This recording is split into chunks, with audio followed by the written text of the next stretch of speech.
Most people don't realize this, but indecision is not neutral. It feels passive. It feels harmless. It even feels responsible sometimes. But indecision is one of the most expensive states a human can live in because when a decision isn't final, your nervous system keeps paying for it every single day. This is where years leak out, not because you chose wrong, but because you never actually chose. Hi, if you're new to me, my name is Raquel and I'm your GPS for success. Let's get started. Breakthrough.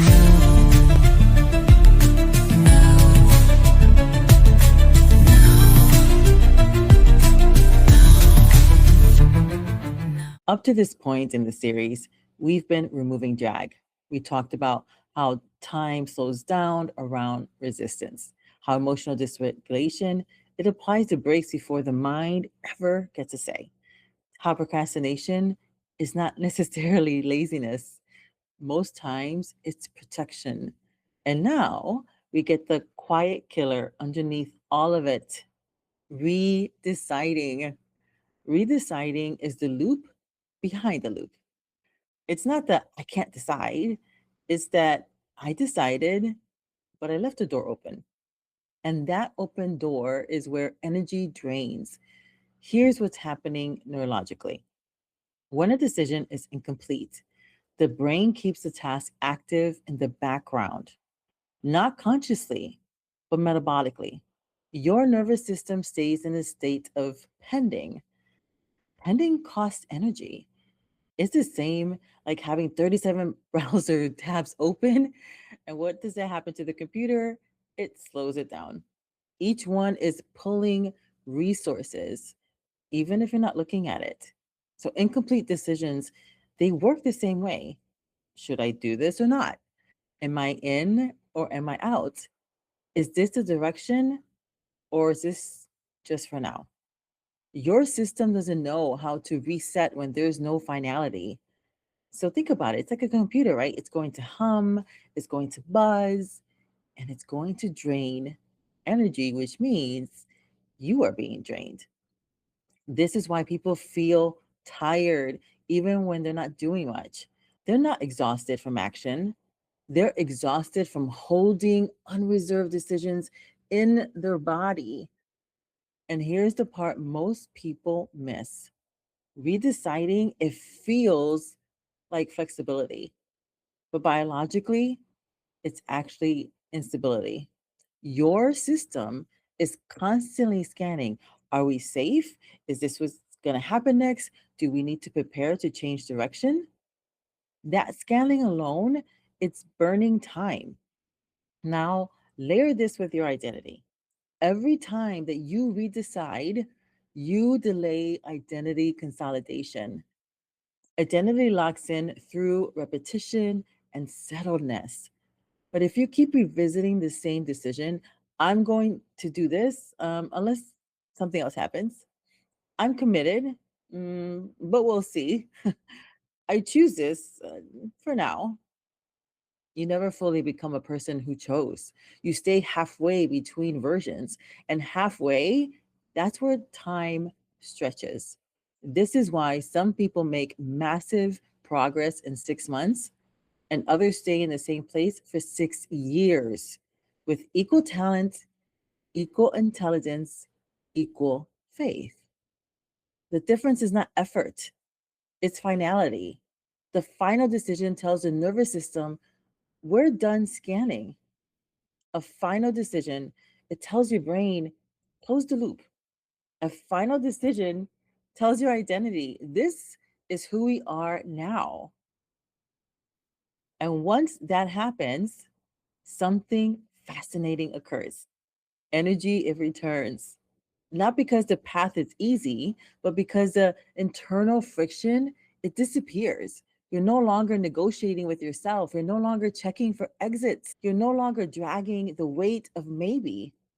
This is where spiritual alignment begins to show up as settledness, not hype, not striving, not forcing belief, settledness. A quiet, grounding, knowing this is decided. When alignment is real, it doesn't feel chaotic. It feels calm, even when the work is intense, even when the season stretches you, because your system isn't arguing anymore. Here's a simple way to tell if a decision is incomplete. Do you keep mentally revisiting it? Do you keep explaining it to yourself? Do you keep justifying it to other people? And if yes, your system hasn't landed. And that doesn't make you weak, it makes you human. But it does explain why time feels heavy. In this episode, we're not talking about what you should decide. We're talking about how decisions need to be made for time to accelerate, right? This is part of the Divine Acceleration series. Because the moment a decision becomes final, your body stops resisting the future. And that's when identity starts to lock in. So, next, we're going to talk about why spiritual alignment requires finality and why wavering is not humility. It's actually fragmentation. We'll also look at how to tell when a decision is truly done, not emotionally hyped, but neurologically complete. There's a misunderstanding around wavering that quietly keeps people stuck. Most people think wavering is humility. They think it sounds wise to say, I'm open, I'm flexible, I'm waiting to see. Does this sound like you or somebody that you know?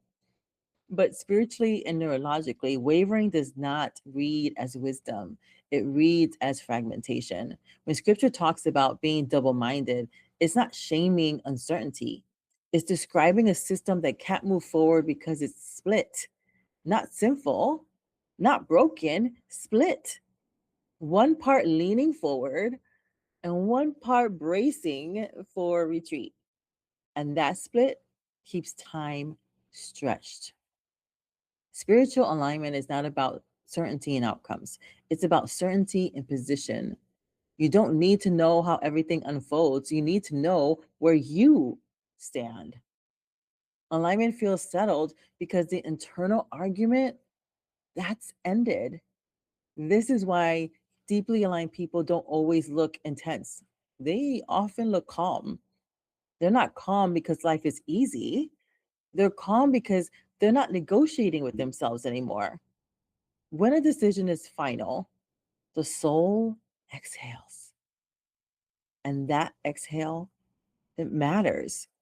Because when a decision is unresolved, prayer becomes noisy, discernment becomes strained, and faith gets confused with vigilance. You're not listening, you're monitoring. And when you are constantly monitoring something, it's costing you energy. A final decision shifts the posture from, is this right? To, this is right. Now what? The shift alone, that starts to accelerate time. So here's something important. Finality does not mean being rigid. Finality means presence. It means you are fully here instead of halfway here and halfway scanning for exits.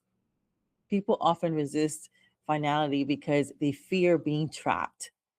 But the truth is, indecision is the cage.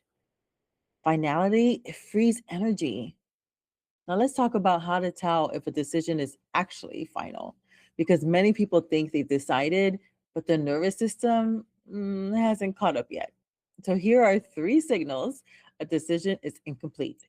Firstly, you keep revisiting it internally. You're replaying the pros and the cons long after you said you chose. And that's not reflection, that's actually unresolved threat assessment. Secondly, you keep explaining it. When a decision is settled, explanation, it just drops. When it's not, justification stays active. Third, you feel a low grade tension when acting on it, not fear of growth, but friction. like something inside you is still resisting the direction. These are not character flaws, they're feedback. They tell you the decision that you think you've made actually hasn't been closed yet. A closed decision feels quiet, not euphoric, quiet. And that quiet is alignment. Now, here's the key shift most people miss: a decision becomes final before circumstances change. People wait for confirmation to finalize, but finality is what creates confirmation. When you finalize internally, the body reorganizes. When the body reorganizes, behavior stabilizes. And when behavior stabilizes, the results, they catch up. This is why time accelerates after a real decision, not because effort increases, but because drag disappears. You stop leaking energy into doubt. You stop splitting attention. You stop carrying just in case. And identity begins to lock in. You're no longer someone considering a direction, you're someone living it. That identity shift is subtle, but it is powerful because identity doesn't respond to motivation, it responds to consistency. And consistency is born from finality. This is also why redeciding feels so exhausting. Every time you reopen a decision, you pull identity out of consolidation mode and then you put it back into negotiation mode. And that's why years disappear, not dramatically, quietly. And after this break, we're going to talk about what actually makes a decision final at the nervous system level and how to close decisions cleanly without forcing certainty or suppressing fear. Because finality isn't about pressure, it's about permission. And once permission is granted, movement becomes inevitable. I'll see you on the other side. Thank you for watching Prospera TV Network. We hope you're enjoying the show. We'll be right back after this commercial break. Take a breath here.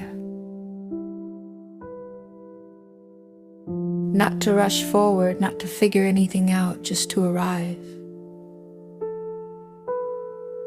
Because there is a difference between movement and being moved. And up until now, you've been carrying something quietly. Not effort, not failure, an open loop. A decision that never quite landed, a yes with a hidden exit, a direction you kept revisiting just in case you needed to retreat. Your body has been listening to that.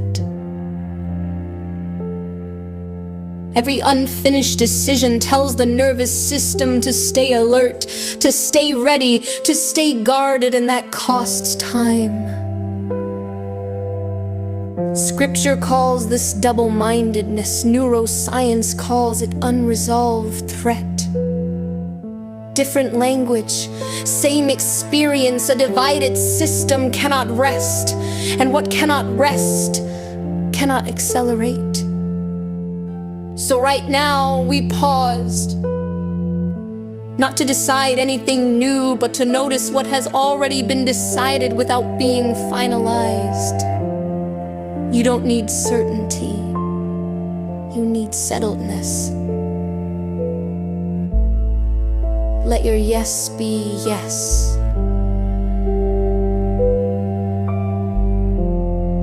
That's not pressure. That's permission. Permission for the mind to stop looping. Permission for the body to stand down. Permission for identity to begin consolidating. Because when a decision closes, the default mode network quiets, the scanning stops, the background noise fades, and something ancient happens. The soul exhales. why peace often comes before evidence. Peace is not the reward, it's the signal, a sign that the heart has chosen its position. You are not behind, nothing has gone wrong. You are simply being invited to stop reopening what has already been placed in your hands, to stop negotiating with yourself, to stop carrying maybe as a weight. God does not accelerate what is unstable, He establishes first. And establishment feels like this, quiet, rooted, resolved. Not loud faith, not forced confidence, just a settled knowing. This is where I stand. In the next segment, we're going to talk about what happens when a decision truly becomes final in the brain, in the body, and in the spirit. How time begins to move again, how identity starts to lock in, how momentum forms without strain. But for now, let the door close. Let the system rest. Let the yes be yes. And we'll move forward from there.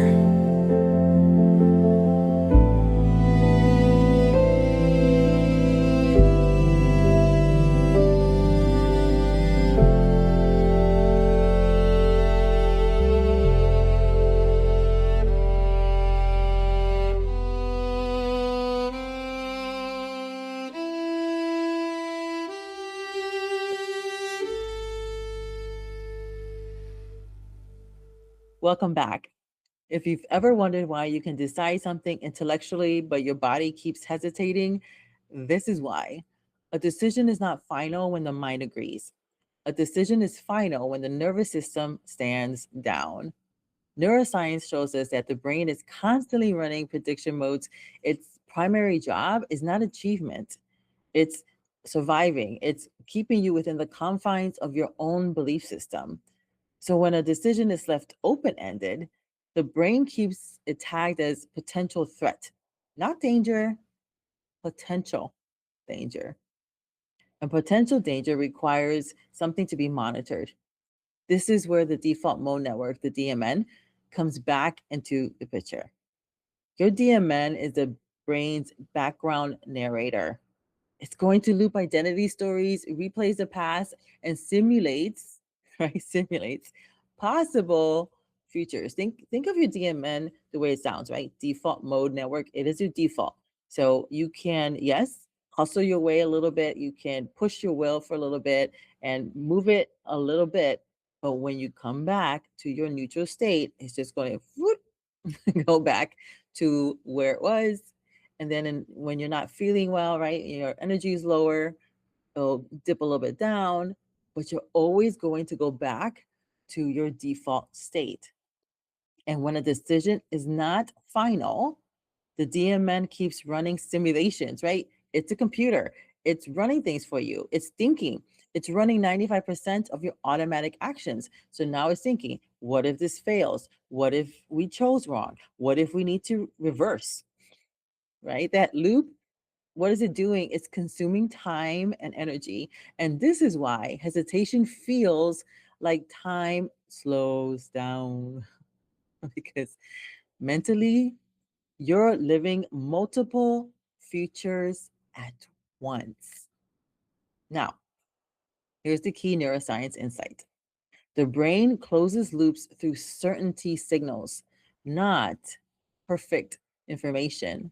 Certainty doesn't mean guaranteed outcomes. It means that the nervous system has received a message, we're not debating this anymore. Once that signal lands, the DMN, it starts to quiet down. Executive function comes back online. Energy becomes available for movement. This is why final decisions feel calming even before results appear. Now let's layer in scripture.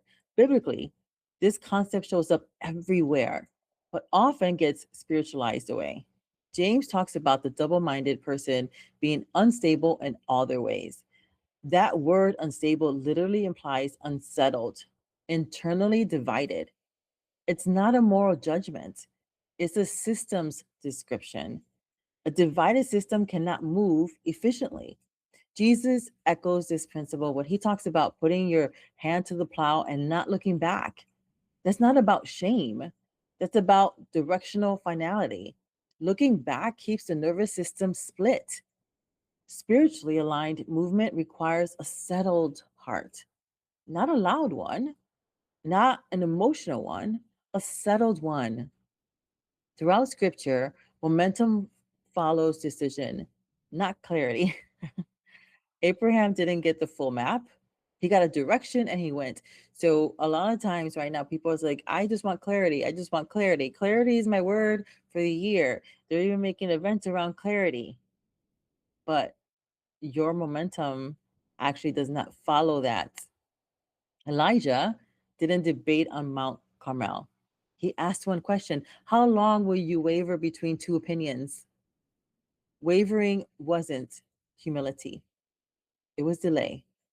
And delay was not neutral, it caused momentum.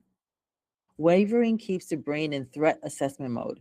From a spiritual lens, wavering divides trust. Both systems agree on this. Movement requires finality. And here's where faith gets misunderstood.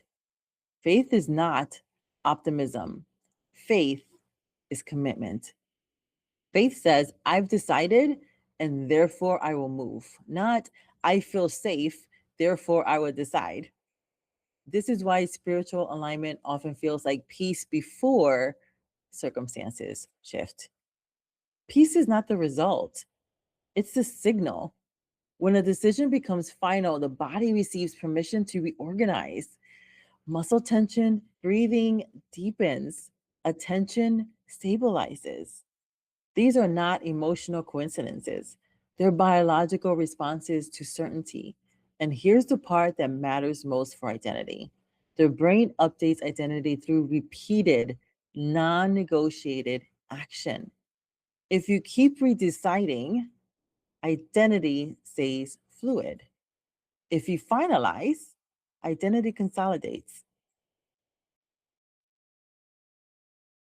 Scripture calls this being established. Neuroscience calls it neural stabilization. It's different language, but it's the same mechanism. Finality tells the brain, this is who we are now. And once identity locks in, behavior follows with far less resistance. You don't need more motivation, you need less open loops. Next, we're going to talk about how to close decisions cleanly without suppressing fear, forcing belief, or spiritual bypassing. Because finality isn't about pretending you're certain, it's about choosing where you stand. And when the stand is taken, time starts moving again. By now, something important should feel different, not louder, not more emotional, but more rooted. That rootedness is not accidental. Scripture consistently shows that before God accelerates anything, he establishes it. Psalm 90, verse 17 tells us, let the favor of the Lord our God be upon us, establish the work of our hands. Establishment becomes before expansion, and establishment requires finality. This is why wavering is so costly, not morally, but structurally. James describes the double minded person as unstable in all their ways.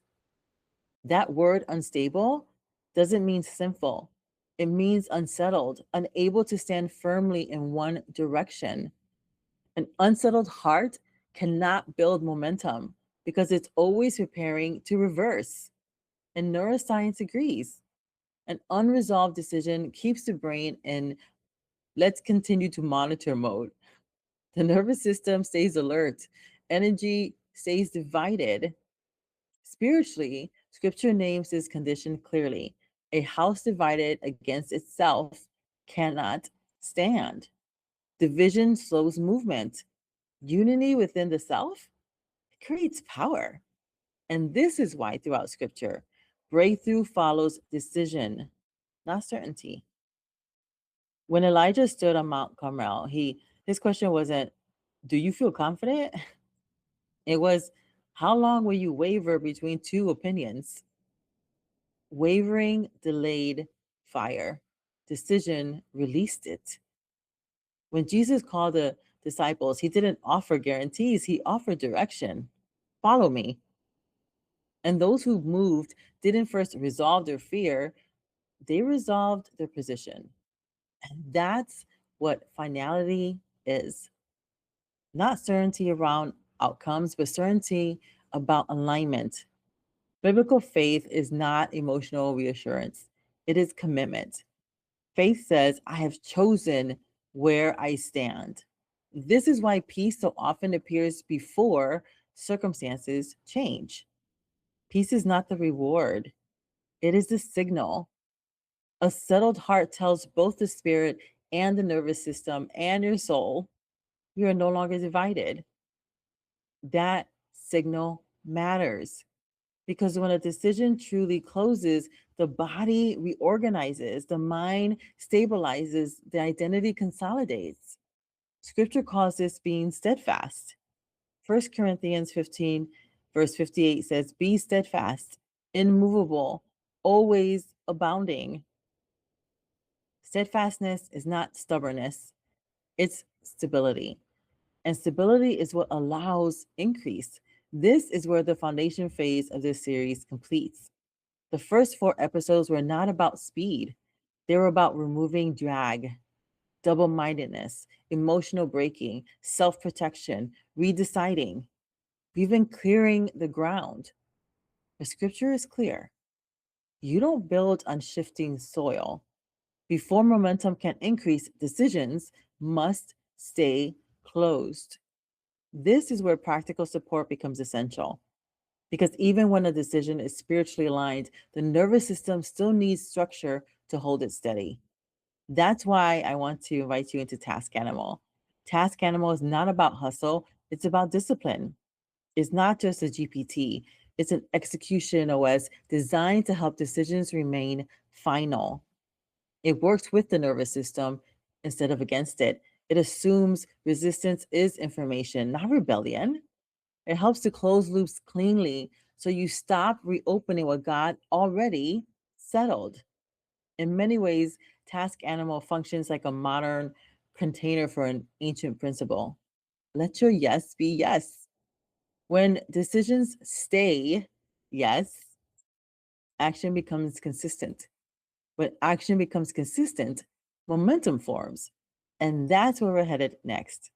The next 4 episodes are about building momentum, how aligned action compounds, how speed increases without strain, how identity-based movement creates lasting results. But momentum only flows through settled ground. So today, the invitation is simple. If you're ready to stop wavering, to let decisions stand, to move forward from a place of spiritual and neurological alignment, Task Animal is your bridge. Foundation is complete. Momentum is next. And now you're ready to move. So until next time, in the next episode, may God's richest and best be yours. Bye for now. Breakthrough.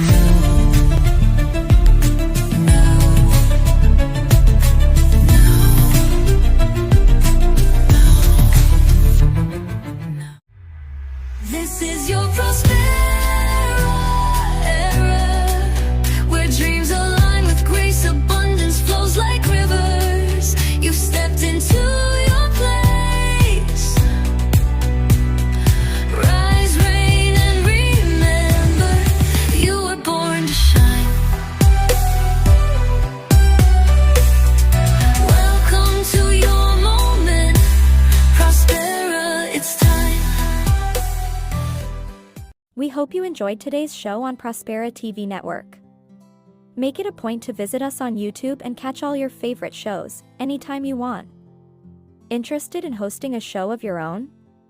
Or advertising your business on our network? contact Elena Rodriguez.